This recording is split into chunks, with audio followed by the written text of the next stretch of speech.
खड़ी खम्मा। ये देखो पूरा पैसा मिल गया इंटरेस्ट के साथ।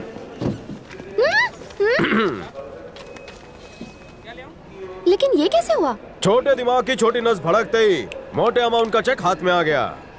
अगर तुम्हें पैसे मिल गए हैं तो तुम इतने दुखी क्यों हो? क्या करूं, मुझे बुलबुल पांडे की जोरों से याद सता रही है। मुझे तुम्हारे अस्तित्व में बुलबुल पांडे के बड़े बड़े नैन दिखाई देते हैं। मैं तुम्हें बुलबुल पांडे दिखती हूँ ना, तो चलो ठीक है, बुलबुल समझ के ही प्यार कर लो। अगर बुलबुल पांडे होती तो इतना दूर ना बैठती। दिन हो या रात बुलबुल पांडे हमेशा मुझसे चिपकने का मौका ढूंढती। बाटली भटिंडे वाले, मुझे एक बात बताओ, प्यार करोगे या जबरदस्ती करूं? चलो जल्दी से खड़ी हो जाओ। Stand up. मीटर को सेंटीमीटर में बदलो। प्यार का होता है उदय जब छोरा लागे है छोरी के हृदय। प्यार कर रहे हो या हार्ट बीट सुन रहे हो? ये थी प्यार की पहली छावनी। अब तुम सेंटीमीटर में क्यों खड़ी हो? मिलीमीटर में आओ नी, गले लग जाओ नी। दिल से कलेजे तक सब जगह ठंडक पड़ी। तूने चूड़ियां पहनी है कितनी बड़ी बड़ी। जब पांडव अज्ञातवास में थे तो कौरवों के जासूसों ने पता लगा लिया कि पांडव कहाँ है। ऐसे में अगर पांडव जासूसों को मार देते तो कौरवों को पता चल जाता, और अगर छोड़ देते तो वो जासूस पांडवों के छुपने की जगह कौरवों को बता देते। अब सवाल ये उठता है कि किया क्या जाए, उन्हें मार दिया जाए या उन्हें छोड़कर खुद मुश्किल में पड़ जाएं। ऐसा क्या किया जाए कि अज्ञातवास के दौरान उनका पता किसी को न चले? आखिर इसका समाधान क्या है? तो नकुल ने एक सुझाव दिया। हम जासूसों को इस तरह से मारेंगे ताकि ऐसा लगे ये खुद की मौत पर।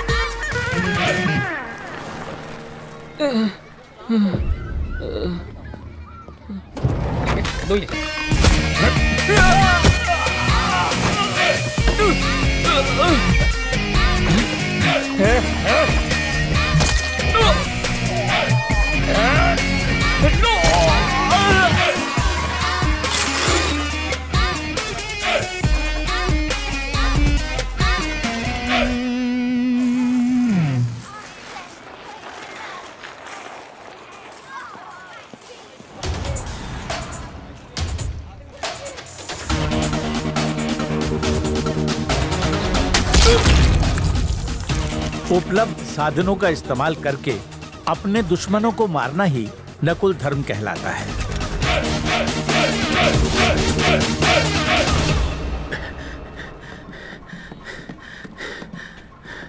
क्या हुआ भांजे? जब मैं कोंडा के बेटी के साथ था मुझ पर हमला हुआ, वो भी जानलेवा। बेटी साथ थी तो कोंडा ऐसा काम नहीं करेगा। ऐना का भी इससे कोई लेना देना नहीं। लेकिन आवाज तो उसी की थी यार। सच कहा, ये उन्हें फंसाने की चाल भी हो सकती है। क्या है, पासपोर्ट रेडी था मगर वीजा नहीं मिला। ये तो अच्छी बात है कि लक हमारा साथ दे रहा था। पहले तुम्हारा बेटा, अभी तुम। बिंदा, कंपनी का लोगो बहुत पुराना है, बदल डालो अभी। अगर लोगों ने बदला ना तो लोग तुमको ही बदल डालेंगे। शुभ काम में देरी नहीं। कोई एना और कोंडा की आवाज को एडिट करके हमें भटका रहा है। मेरे पप्पा को एना और कोंडा ने नहीं मारा है। ये बहुत ही ऊंचे दर्जे की रची हुई साजिश है। बिल्कुल सही। जो भी इसके पीछे है उसकी नजरें यहाँ की प्रॉपर्टी पर गड़ी हुई है। तुम्हें उसे ढूंढ कर काटना होगा।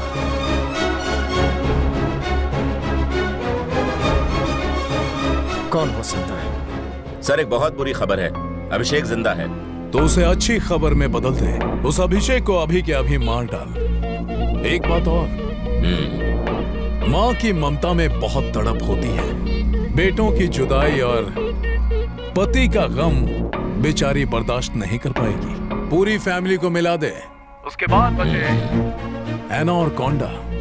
उनसे बड़ा बेवकूफ मैंने आज तक अपनी लाइफ में नहीं देखा। मेरे अंकल का पूरा सपोर्ट है मुझे। बाकी बोर्ड मेंबर्स को हम खरीद लेंगे और फिर मैं सीईओ बन जाऊंगा। पिताजी को पुण्यतिथि पर कुर्सी भेंट करूंगा।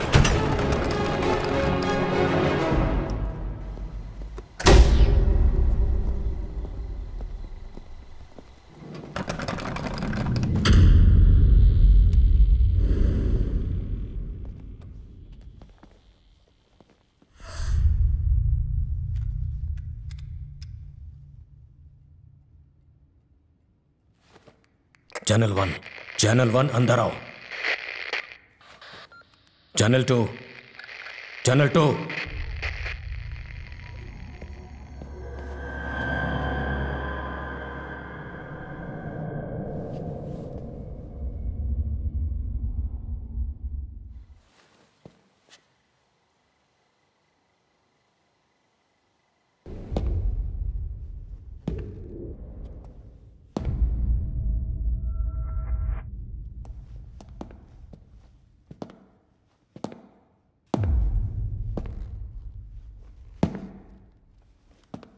3 कहाँ हो तुम?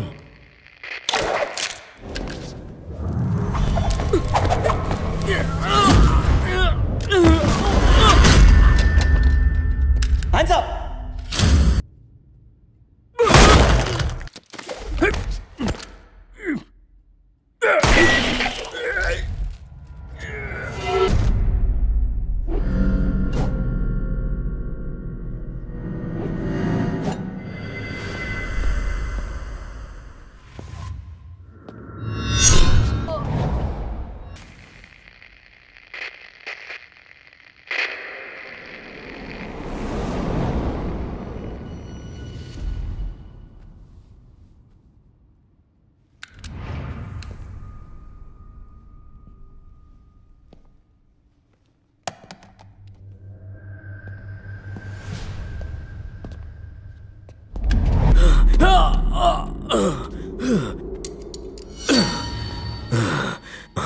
चैनल 3, 4, 5, 6 मेरी बात सुनो। टारगेट मेरे पीछे है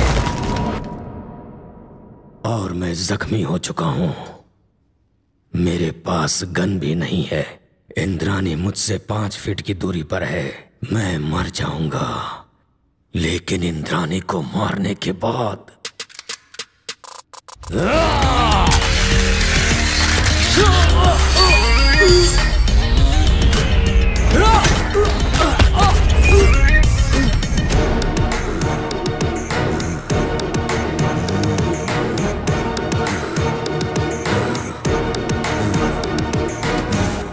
किसने भेजा? रंजीत ने, आदित्य भंडारी का बेटा। कंपनी का मालिक बनने की लालच में उसी ने तुम्हारे बेटे को मरवाया, लेकिन लोगों को लगा कि वो एक एक्सीडेंट है। तेरा बेटा मोहन नर्क में बहुत अकेलापन महसूस कर रहा है। जाके उसे कंपनी दे। अरे अब खुशियां मना, खुशियां। तेरी पत्नी को भी तेरे पास भेज रहा हूँ, बाकी तुझे अकेलापन महसूस ना हो।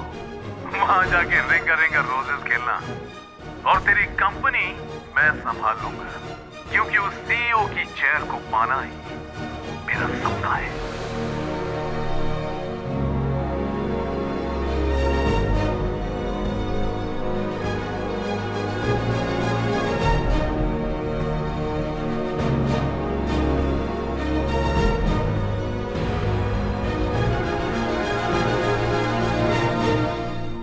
तू कौन है? अभिषेक बाटलीवाला, बिंदा का बेटा। और तुम सबकी मौत।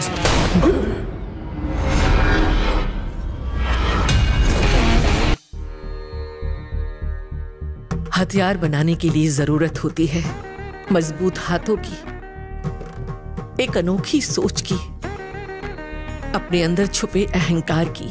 लेकिन तबाही तब मचती है जब कहीं अन्याय होता है। मैंने भगवान से प्रार्थना की, उनके सामने रोई गिड़गिड़ाई कि क्या मेरे पति और बेटे के हत्यारों को सजा नहीं मिलेगी। मैंने भगवान से तड़प कर सवाल किया, क्या गलती थी उन दोनों की। जवाब मिला, पाप की उम्र लंबी नहीं होती। अभिषेक बाटलीवाला हर अन्याय का बदला लेगा, जलाकर राख कर देगा वो सभी जालिमों को।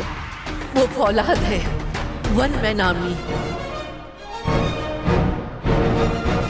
जिन पापियों ने मेरे सुहाग को उजाड़ दिया, जिन दरिंदों ने मेरी गोद को सूना कर दिया, उन्हें खून के आंसू रुलाने और मुझ पर जो अन्याय अत्याचार हुआ है उसका बदला लेने के लिए वो आ गया है। मेरे लिए ढाल और दुश्मनों के लिए हथियार बनकर आया है वो, जानलेवा खतरनाक हथियार।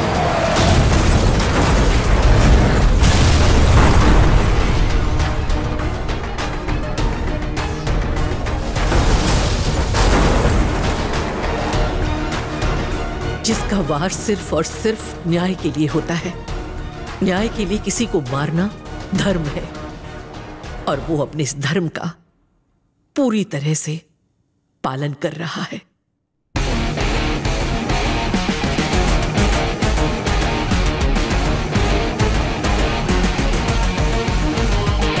मैं वापस आ गया हूं। मेरे पप्पा और भाई को जिन लोगों ने मौत के घाट उतार दिया, उन सारे दुश्मनों का खून मेरे अपनों के लिए पिंडदान होगा।